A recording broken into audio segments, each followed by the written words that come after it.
저는 30대 후반 남성입니다. 저는 우리 장모님 이야기를 하려고 이렇게 사연을 보냅니다. 어느 날 퇴근을 하려고 준비를 하는데 아내에게 전화가 걸려왔어요. 여보, 우리 지금 친정에 와 있어. 엄마가 닭볶음탕 해준대. 자기도 회사 끝나고 여기로 바로 와. 라고 말합니다. 아내는 오늘도 친정에 있나 봅니다. 여보, 장모님 힘들게 왜 자꾸 처갓집에 가서 밥을 먹으려고 하는 거야? 제가 아내를 타박해보지만, 왜, 아가씨 닭볶음탕 좋아하잖아. 먹으러 가자고 하니까 아가씨가 엄청 좋아하던데? 아내는 어김없이 제 동생 핑계를 댑니다. 그런 아내에게, 알았어. 나 지금 출발해. 근데 갈 때 뭐 좀 사가지고 갈까? 글쎄, 잠깐만. 엄마, 뭐 먹고 싶은 거 있어? 박서방이 물어보는데. 아내가 장모님에게 물어보는지 목소리가 커집니다. 그러고는 곧, 자기야, 엄마가 올 때 수박이나 한 통 사오래. 저번에 아가씨가 수박아트를 2그릇이나 먹었다고 하는데 올 때 수박 사와. 그리고 조심해서 와. 아내는 제 대답을 듣지도 않고 전화를 끊어버립니다. 아내와 제가 통화하는 소리를 듣던 동료 직원 한 명이 왜 또 장모님이 오래 밥 먹으러? 라고 물었어요. 닭볶음탕 했다고 와서 저녁 먹으라네. 제가 대답을 했고 박 대리는 진짜 장가 하나는 끝내주게 갔어. 부럽다 부러워. 우리 장모님은 맨날 내 지갑만 바라보고 있는데 라고 말을 하며 부러운 표정으로 저를 바라봅니다. 맞습니다. 우리 장모님은 정말 좋은 분이세요. 그리고 우리 아내도 그런 장모님을 닮아서 정말 좋은 사람이고요. 그렇게 저는 퇴근하면서 수박 한 통을 사고 옆 꽃가게에서 장미꽃 한 다발도 샀어요. 장모님이 장미꽃을 좋아하시거든요. 한 손에는 수박을, 한 손에는 장미꽃을 들고 처갓집으로 갔는데요. 장모님이 거실에 앉아서 제 동생과 대화를 하고 있었어요. 그런데 장모님은 뭔가 잘 안 되는지 손을 왔다 갔다 하면서 열심히 공부 중이네요. 그런 장모님을 바라보는데 가슴이 뜨거워지는 것을 느낍니다. 그리고 그런 저를 발견한 장모님이 박서방 왔는가? 라며 말을 하는데요. 장모님이 말을 하면서 장모님도 모르는 사이 큰 동작으로 말합니다. 제 여동생은 세상의 소리를 듣지 못합니다.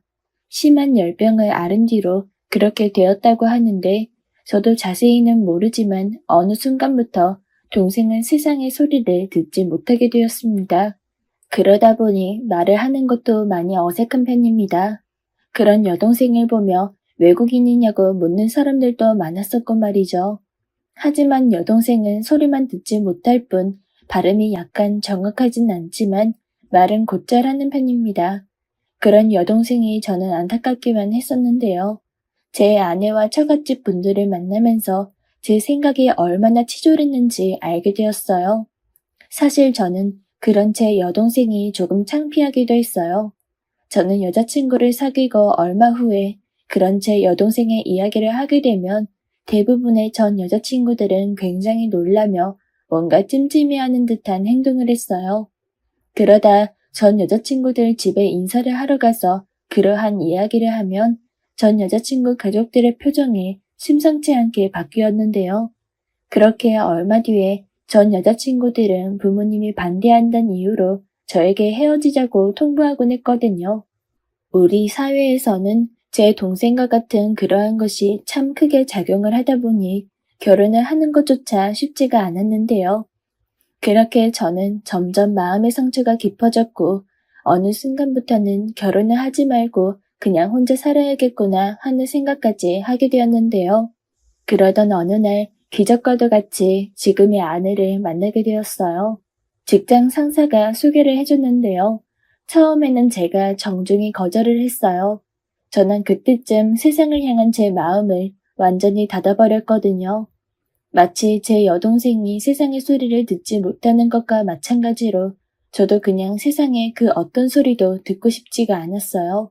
하지만 제 아내를 소개해준 사람 말로는 정말로 괜찮은 사람이야. 내가 진짜 아까워서 소개해주는 거야. 가서 밥이나 같이 먹는다고 생각하고 만나봐. 진짜 괜찮은 사람인데 남주기 아까워서 그래. 라고 말을 했어요. 그렇게 만나게 된 아내는 성격이 굉장히 밝았고 순수한 사람이었어요. 저는 그런 아내에게 한눈에 반하게 되었어요. 웃는 모습이 이렇게도 아름다울 수가 있구나 라는 생각을 하게 해준 사람이었으니까요. 아내는 항상 잘 웃었고 항상 주변 사람들에게 웃음을 주는 사람이었어요. 저는 그런 아내에게 마음을 빼앗겼고 아내도 제가 싫지 않았던지 자주 만나다 보니 어느 순간부터 진지하게 만나게 되었어요. 하지만 제가 아내를 좋아하는 마음이 커지면 커질수록 걱정도 많아질 수밖에 없었는데요. 그동안 수도 없이 많은 일을 겪었다 보니 또다시 상처받지 않을까 두려워지더라고요.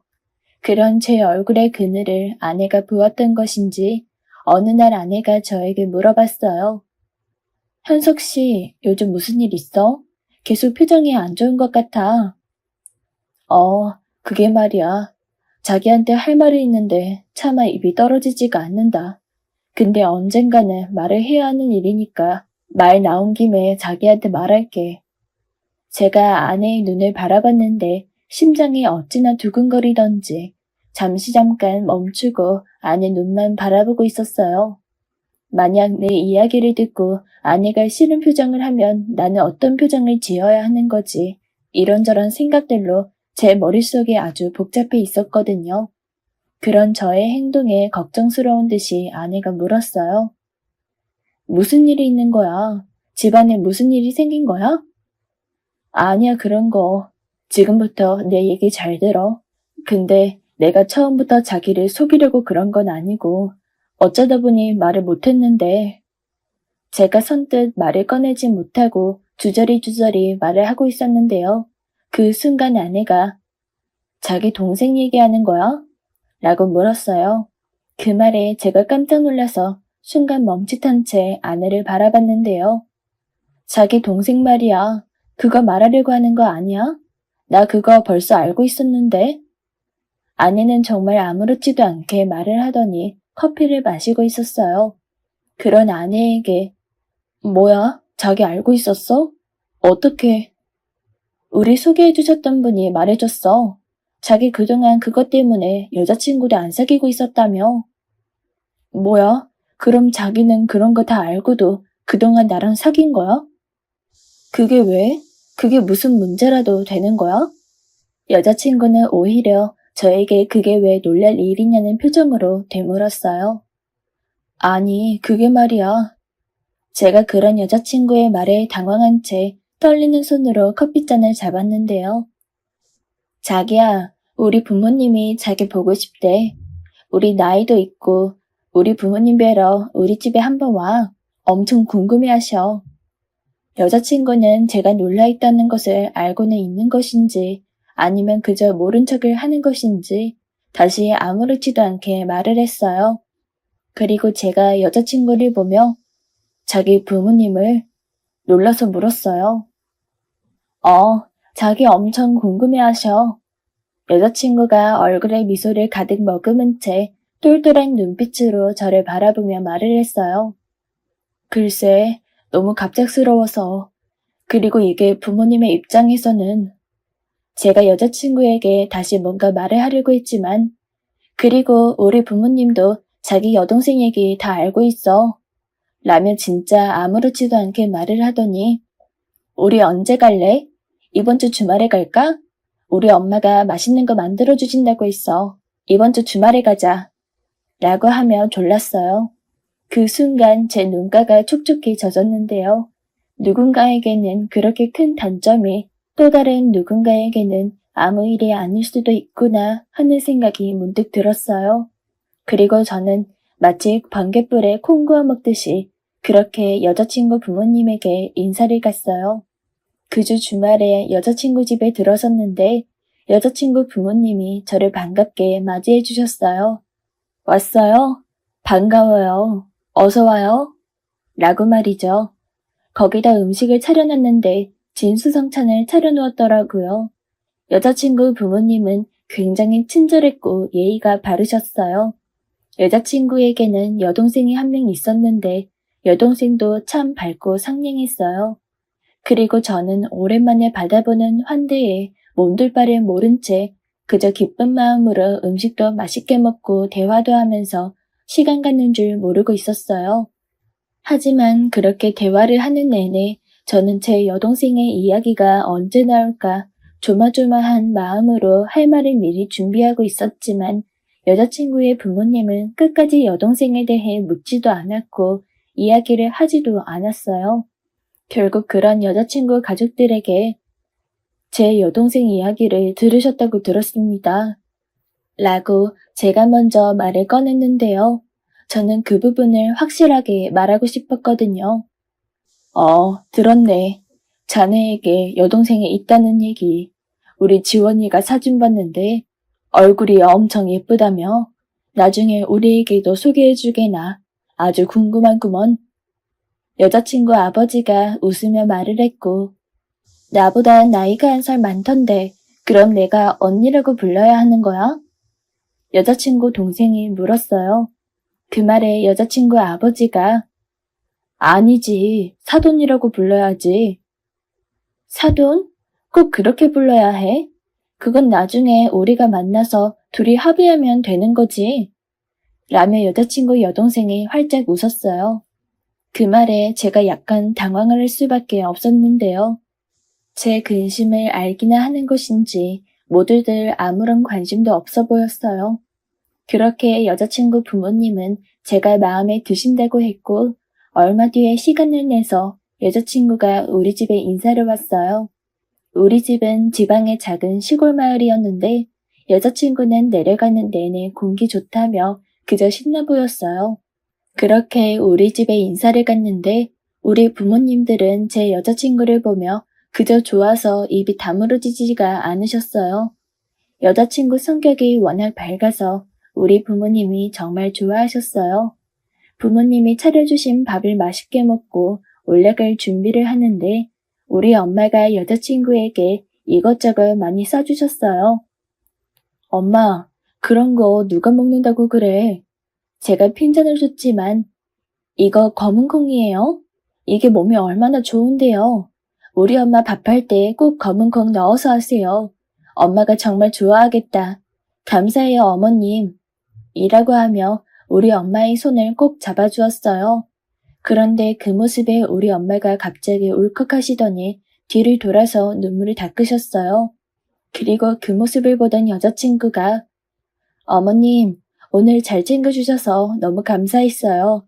앞으로도 저도 정말 잘할게요. 라며 엄마를 꼭 안아주었어요. 여자친구는 사랑을 많이 받고 자란 티가 참 많이 나는 사람입니다. 받은 사랑을 그대로 돌려줄 줄도 아는 그런 사람 말이죠.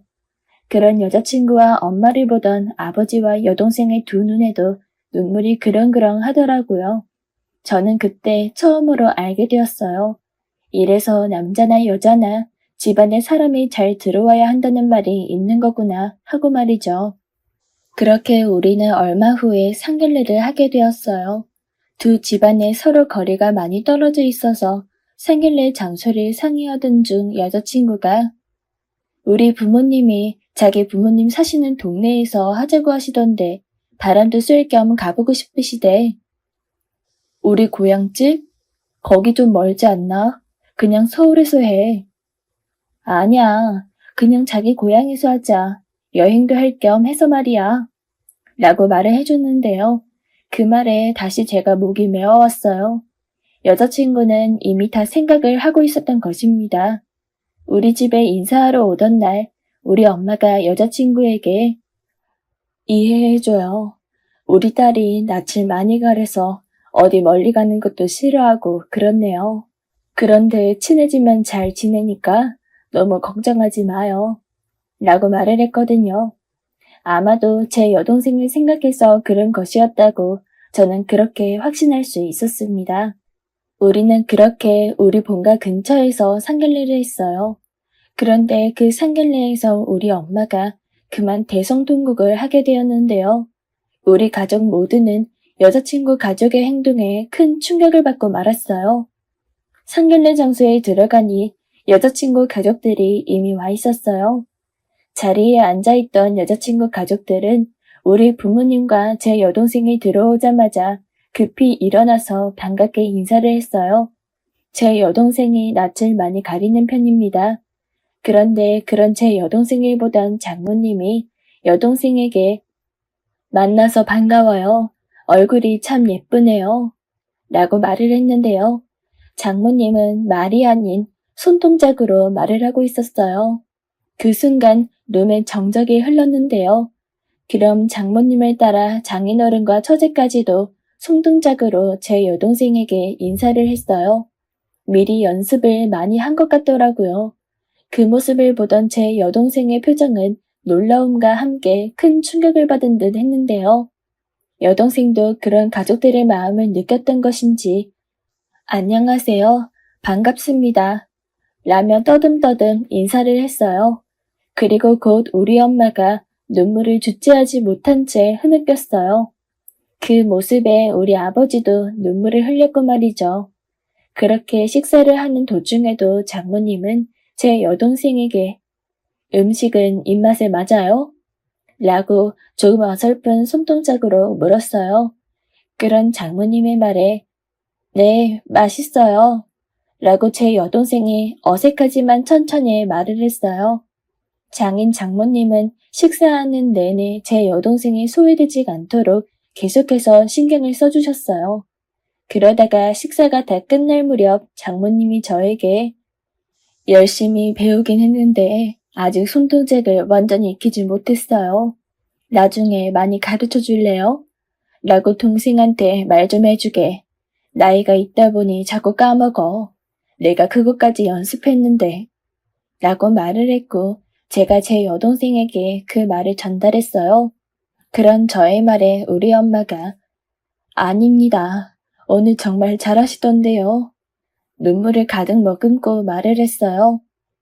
그 모습에 장모님이 정말요? 진짜 고맙습니다. 라고 했습니다. 그리고 옆에 있던 처제가 틈을 보더니 앞으로 언니라고 불러도 돼요? 라고 손동작으로 제 여동생에게 물었어요. 그 말에 제 여동생은 네 라고 또박또박 말을 하며 정말 좋아했어요. 상견례가 끝나고 아내의 말에 따르면 자기야, 우리 부모님 몇 날 며칠을 연습했어. 그런데 아빠가 자꾸 틀려서 엄마한테 엄청 혼나기도 했어. 라며 활짝 웃기도 했어요. 지금은 시간이 꽤 지났지만 그때 생각을 하면 아직도 울컥울컥 한답니다. 그렇게 우리는 결혼을 했어요. 결혼도 제가 우리 아내에게 더 감동을 했던 것이 있었는데요. 어느 날 우리 부모님과 제가 있는 자리에서 어머님, 아버님, 아가씨 우리랑 같이 올라갈까 하는데 괜찮을까요? 라고 아내가 물었어요. 그 말에 우리 부모님은 갑자기 얼음이 되었는데요. 너희 집으로? 근데 우리 딸은 아직 우리랑 한 번도 떨어져 본 적이 없어서 우리 엄마가 걱정스레 말을 했는데요. 아가씨랑도 이미 얘기 다 끝났어요. 아가씨도 가고 싶대요. 아내가 아무렇지도 않게 말을 했고 뭐? 너희들을 따라간다고 했다고? 갑자기 엄마의 목소리가 높아졌는데요. 그럴 수밖에 없었던 것이 제 여동생은 부모님을 떠나면 극도로 불안해하고는 했거든요. 하지만 옆에 있던 여동생이 엄마, 나 언니 오빠 따라가서 빵 만드는 거랑 커피 만드는 거 배워보고 싶어. 라고 손동작으로 말을 했어요. 그런 여동생의 말을 듣더니 문득 여동생이 커피를 참 좋아했던 것이 생각이 났어요. 여동생의 말에 너 진짜 괜찮겠어? 라고 엄마가 물었고 응, 언니도 있고 나 괜찮아. 언니도 참 좋은 사람 같아. 라고 여동생이 말을 했어요. 제 여동생은 그렇게 우리를 따라서 서울로 올라와서 학원을 다니기 시작했어요. 그러면서 동생은 성격 또한 굉장히 많이 바뀌었는데요. 학원을 다니면서 친구도 많이 사귀었는데 어느 날 와이프에게 언니, 내일 친구랑 집에 놀러와도 돼요? 친구가 언니 오빠 궁금하대요. 라고 말하기도 했어요. 그런 여동생의 말에 아내가 뛸 듯이 기뻐한 건 말할 것도 없고 말이죠. 그리고 여동생 친구들이 오는 날 아내는 진수성찬을 차렸는데요. 장인 장모님과 처제까지 불러서 아침부터 음식을 했거든요. 여동생의 친구가 온다는 말에 장인 장모님도 뛸 듯이 기뻐한 건 말할 것도 없고 말이죠. 얼마 후 여동생이 친구들을 데리고 와서 집으로 들어섰는데 우리는 모두 놀랄 수밖에 없었어요. 꽤 많은 친구들이 왔거든요. 그런 친구들을 보더니 제 아내가 즐거운 비명을 질렀어요. 그러고는 여동생의 친구들을 한 명 한 명씩 다 안아주기까지 했어요. 지금껏 살면서 여동생의 친구를 데려온 게 처음인 것 같아요. 아내는 그런 여동생의 모습을 사진 찍어서 우리 엄마에게 보내주기도 했어요. 사진을 보며 엄마가 다시 눈물을 흘렸고 말이죠. 확실한 건 여동생의 성격이 굉장히 많이 바뀌어 있었다는 건데요. 아무래도 우리 장모님과 아내의 영향을 많이 받은 것 같아요. 거기다 처제랑 나이도 비슷해서 둘이 미술관도 다니고 쇼핑도 다니고 그러더니 작년에는 둘이서 해외여행도 다녀올 정도였어요. 둘이서 단짝이 되어서 둘이 방에 틀어박혀서 그렇게 장난을 치더라고요. 참 이게 말이죠. 선한 영향력은 엄청나다는 것을 뼈에 사무치도록 느꼈어요. 사람들과 눈도 잘 마주치지 못하던 동생이 이토록 변하다뇨. 우리 부모님은 그저 기적이라고 말합니다. 그날도 그렇게 처갓집에서 장모님은 제 동생에게 손동작으로 말을 배우고 있었어요. 이제는 제법 잘하시는데 더 배우고 싶어 하세요. 나이가 들어도 계속 배워야 하는 거야. 내가 요즘 아주 젊어지는 것 같아. 라고 하면서 말했죠. 그날 우리는 닭볶음탕도 먹고 수박을 잘라서 정말 맛있게 먹으면서 이야기꽃을 피웠어요. 이런 것이 행복이겠죠. 그런 장모님의 얼굴을 보면서 문득 장모님이 저에게 했던 말이 생각이 나네요. 장모님에게는 오빠 한 분이 계셨는데 일찍 돌아가셨다고 했어요. 그런데 그 오빠분이 몸이 많이 안 좋았다고 했는데요. 그런 오빠를 바라보는 세상의 시선이 그렇게 싫었다고 했어요. 제 손을 꼭 잡으면서 자네 동생은 조금 다른 것 뿐이야. 그러니까 그렇게 움츠리지 말게나. 오빠가 든든하게 지켜줘야지. 라고 말을 하기도 했어요. 그런 장모님의 말에 제가 눈물을 흘렸었는데 이런 좋은 분들을 만난 것도 제 복이라는 생각이 드네요. 저는 어떤 복이 있어서 이런 가족을 만나게 된 것일까요? 아내와 장인 장모님, 그리고 처제, 항상 감사하고 또 감사해요. 그리고 다른 누군가와 다른 사람이 있다면 조금 다르다는 것을 조금씩만 배려해 주시는 그런 마음을 갖는다면 조금 더 따뜻한 세상이 되지 않을까